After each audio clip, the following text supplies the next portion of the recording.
that they would take a week out of their schedule to go and serve, and I'm always thankful to see that happen. And specifically, I think about all the teenagers. How many teenagers are on the team? 10?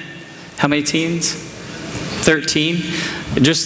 That really gets me, that they would, many teens, like just looking forward to hanging out and playing video games, and not that that's a bad thing in and of itself, but the fact that they would just take that time out of their summer and go and serve is a beautiful thing. So please be in prayer for the team as they go. I'm excited to share with you guys, and privileged to share with you guys from the book of James. If you want to turn to James chapter 3, that's where we're going to be, and we're going to continue on our journey in the book of James. And the bottom line is that faith without action doesn't mean a lot. That's my paraphrase.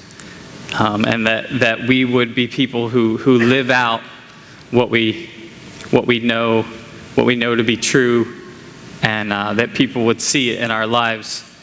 Otherwise, James says our faith is dead. So may this be part of our lives, our thinking. Last week we were in the beginning of James 3, and the idea that Rob gave us last week is that our tongue can either be used as an instrument of healing, or it can cause great destruction.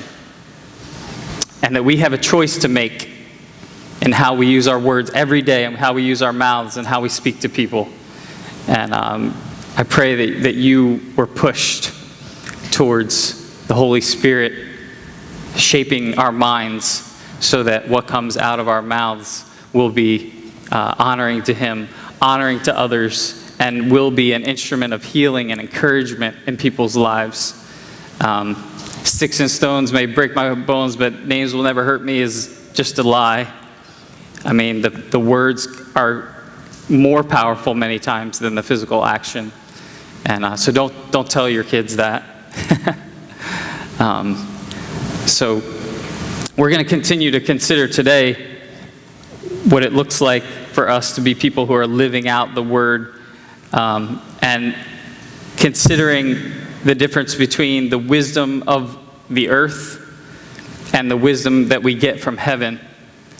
And I want to press us today to seek God's wisdom that is available to us, so that we can have better lives. So that in a world that uses worldly wisdom and people end up broken and hurt, that we would seek a different wisdom from the Lord. And I think the heart of what we're going to read today in James is the difference between I'm about self, is the wisdom that we get from Satan, is earthly wisdom. It's about me. We hear that all the time. It's you should get your way, you deserve, you get the title, you climb the ladder. It's about you. You need to go on you need to go on vacation. and God's wisdom is different, but it's not a natural. It's not a common sense wisdom.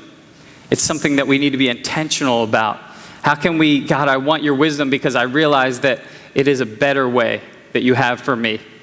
And I want to be intentional about, God, please give me your wisdom, because I want to live your wisdom.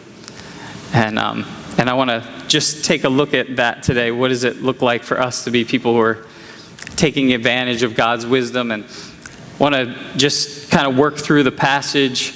What does it say about that type of wisdom? And then I want to give you an example of that type of wisdom. But let's start out with a video. This is, we want to be selfless people.